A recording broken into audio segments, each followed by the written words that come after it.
भरतपुर नाम का एक छोटा सा गांव था जिसमें विनोद नाम का एक लड़का रहता था और वो हमेशा से ही अकेला रहता था। लेकिन अभी उसकी उम्र शादी के लायक हो गई थी, इसलिए वो एक अनाथ लड़की से शादी कर लेता है।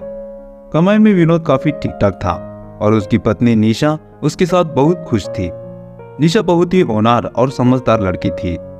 एक दिन सुबह के 9 बज रहे थे। निशा, मैं ऑफिस जा रहा हूँ, तुम तैयार हो तो चलो, मैं तुम्हें मंदिर छोड़ देता हूँ। हाँ भाई। निशा बाहर आती है। अरे यार, तुम कितना टाइम लगाती हो तैयार होने में। हाँ बाबा, तैयार हूँ, चलो। इतना बोलकर वो दोनों बाहर जाने लगते हैं। अब वो दोनों अपनी कार में बैठकर जाने लगते हैं। थोड़ी देर बाद वो मंदिर पर पहुंच जाते हैं।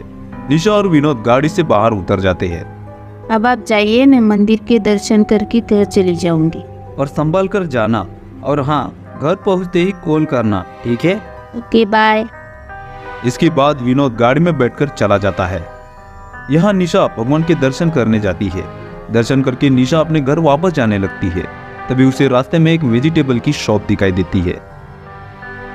निशा को सामान लेने के बाद घर की ओर जाने लगती है और थोड़ी देर चलने के बाद वो अपने घर पहुंच जाती है और घर पहुंचकर सभी सामान रख देती है। अब मुझे उन्हें कॉल करके बता देना चाहिए।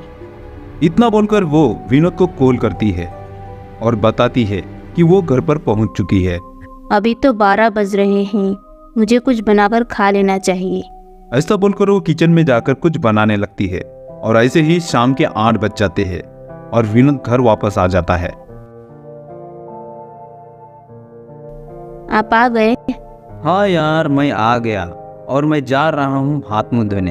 तुम जल्दी से खाना लगा दो।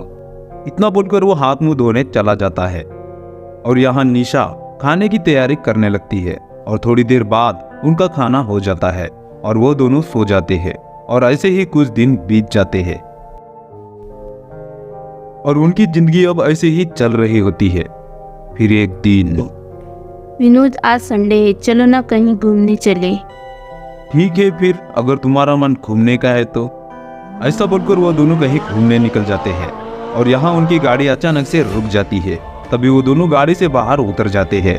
तभी निशा की नजर उस जगह की पुरानी हवेली पर पड़ती है। वाह विनोद, कितनी अच्छी हवेली है, प्लीज चलो ना, वहाँ पर थोड़ा घूम कर आते हैं।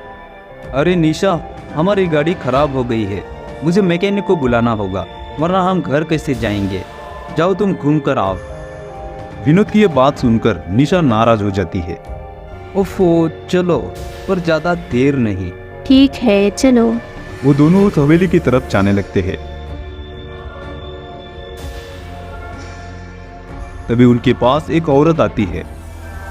अरे बेटा, वहाँ मत जाओ, वहाँ पर एक बुरी शक्ति का वास है। क्या कहा? बुरी शक्ति? ये सब बकवास है। नहीं बेटा, ये सब सच है। जो कोई भी इंसान वहाँ जाता है, वो बुरी शक्ति उनके पीछे चली जाती है। निशा, मुझे लगता है कि ये औरत सही कह रही है, हमें घर वापस जाना चाहिए, हम फिर कभी घूम लेंगे।